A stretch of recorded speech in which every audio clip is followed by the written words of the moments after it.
दोस्तों, आज की कहानी है सासू माँ अपनी संतुष्टि के लिए बहू को जलील करना जरूरी है क्या। दोस्तों, कहानी शुरू करने से पहले अगर आपने हमारे चैनल को सब्सक्राइब नहीं किया है तो सब्सक्राइब कर लीजिए ताकि आपके पास पहुंचे हर नया वीडियो। मैंने जब कोई गलती की ही नहीं तो मैं क्यों माफी मांगू। प्रवीण, तुम्हारे माता पिता के ईगो को संतुष्ट करने का सारा ठेका मैंने नहीं ले रखा। थोड़ा झुक जाओगी तो कोई कमर में मौस नहीं आ जाएगी तुम्हारे। तुम भी बस अपनी नाक ऊंची रखना चाहती हो। बड़े बुजुर्ग हैं, अगर तुम्हारे माफी मांगने से संतुष्ट हो जाते हैं तो हर्ज क्या है। ऐसी कैसी संतुष्टि जो अपने ही घर की बहू को सबके सामने जलील करके मिलती है। पहले तो सिर्फ गलती करते थे और मुझे ही कसूरवार ठहराते थे, पर तब मैं उनके ताने चुपचाप सुन लेती थी। लेकिन अब सॉरी का इल्जाम भी और तुम कह रहे हो कि जो कसूर मैंने किया ही नहीं उसके लिए माफी मांगू। जब मैंने सॉरी की ही नहीं तो मैं क्यों माफी मांगू। मैं माफी नहीं मांगूंगी तो ये तुम्हारा आखिरी फैसला है। हाँ, यही मेरा आखिरी फैसला है। तो ठीक है, अब जो होगा तुम अकेले ही भुगतो। उसे कहकर प्रवीण गुस्से में जोर से दरवाजा पटकता हुआ कमरे के बाहर निकल गया। वर्षा ने उसे रोकने की कोशिश भी नहीं की। पता है कि बाहर जाकर उसके माता पिता को फोन लगाया जाएगा, पर अब वह भी तैयार थी। वर्षा की प्रवीण से शादी हुए 3 महीने ही हुए हैं। ससुराल में प्रवीण और वर्षा के अलावा सास, ससुर, देवर रमेश और ननद रितु हैं। लेकिन इन 3 महीनों में सासू माँ ने वर्षा की नाक में दम करके रख दिया। बात कुछ भी नहीं है, वही छोटे मोटे किस्से हैं। जहाँ ससुराल शास्त्र के अनुसार हमेशा गलती बहू नामक प्राणी की ही होती है। अब सासू माँ गैस पर खुद ही दूध रख कर भूल जाती है, लेकिन जब दूध उफन जाता है तो उसके लिए बहू को ही गलत ठहराया जाता है। अब भला बहू को कमरे में कैसे पता चले कि सासू माँ रसोई में दूध रख कर छोड़ चुकी है। पूरे परिवार को सारे काम हॉल में ही करने हैं। अब हॉल बिखरेगा नहीं तो और क्या होगा। फिर जब कोई मेहमान अचानक से आ जाए तो बहू को ही 10 ताने सुनाए जाते हैं कि इसे साफ सफाई का बिल्कुल भी साव ही नहीं है, पूरा घर बिखरा रहता है। 2-3 बार वर्षा ने प्रवीण से कहा भी, लेकिन प्रवीण यही समझाता कि माँ को भूलने की आदत है। है, ध्यान मत दिया करो। लेकिन आज सासू माँ की आदत है, वो कोई भी सामान रख कर भूल जाती हैं और उसके बाद घर में हंगामा कर देती हैं। पहले तक तो यही बोलती थी कि पता नहीं मेरा सामान कहाँ कहाँ रख देते हो, लेकिन आज 100 रुपये की क्या औकात। अपनी ही बहू पर चोरी का इल्जाम लगा दिया और ससुर जी ने भी इस चीज में अपनी पत्नी को समझाने की जगह उनका साथ दिया हुआ। यूं कि आज मौसी सास घर पर आई थी, उनके साथ उनकी बहू भी थी, तो रिवाज के अनुसार मौसी की बहू ने सासू माँ के हाथ में 100 रुपये रखे और उनके पैर दबाए। उसके बाद सब लोग बातचीत करने बैठ गए। 2-3 घंटे रुक कर मौसी अपनी बहू के साथ रवाना हो गई। शाम को बाहर 60 वाला आया तो रितु ने सासू माँ से पैसे मांगे। आलस के मारे सासू माँ अपने कमरे तक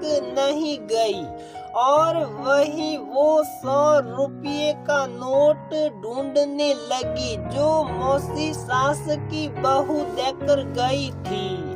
अब सासू माँ ने पूरे हॉल में सामान इधर उधर कर दिया, पर 100 का नोट मिला तक नहीं। प्रवीण भी घर आ चुका था। देखो तो पूरा हॉल बिखरा पड़ा है। क्या हुआ माँ, क्या ढूंढ रही हो? अरे तेरी मौसी आई थी तो उनकी बहू ने मुझे 100 रुपये का नोट दिया था, पता नहीं कहाँ गया। तभी ससुर जी ने कहा, अरे शाम को तो वर्षा ने यहाँ झाड़ू भी लगा दी, अब हॉल में कहाँ सो का नोट होगा। अब सासू माँ के शक की सुई सीधे वर्षा की तरफ। ऐसे में काम करती हुई वर्षा को बाहर बुलाया गया। क्या हुआ माँ जी, मेरा 100 का नोट कहाँ है जी? कौन सा 100 नोट? वही जो तूने सुराया है। सुनकर वर्षा शक्ति में आ गई। मैंने कौन सा नोट सुराया है और भला मैं ऐसा क्यों करने लगी? आज तक इस घर में कोई चीज इधर से उधर नहीं हुई। तेरे आने के बाद ही नोट गुमा है, तो इसका मतलब हम क्या समझेंगे? और वैसे भी शाम को हॉल की सफाई तूने ही की थी। ये क्या कह रही हैं आप?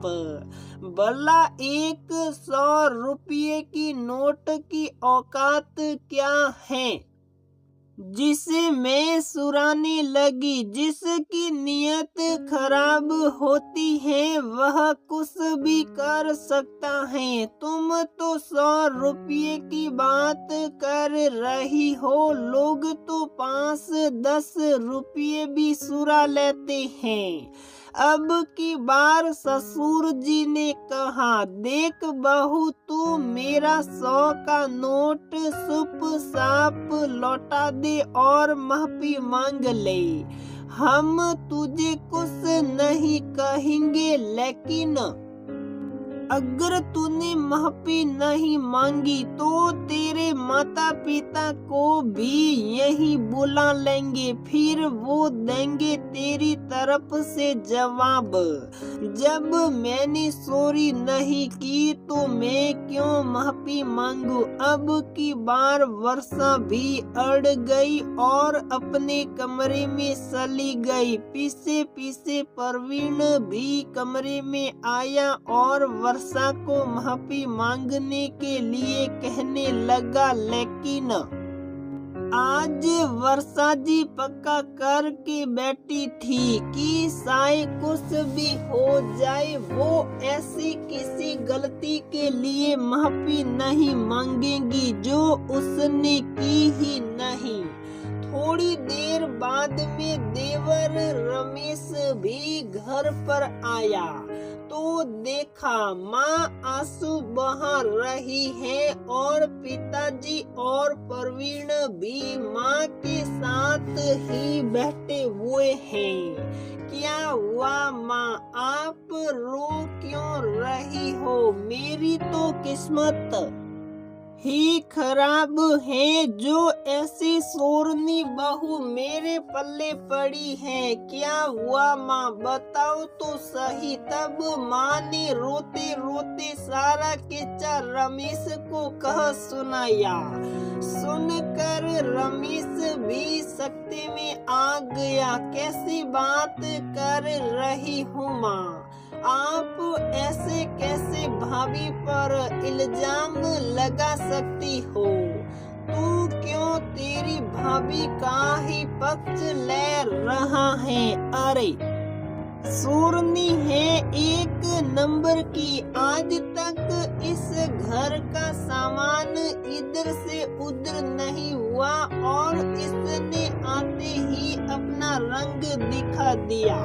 बस करो माँ, जो भी मुंह में आ रहा है बोले जा रही हो।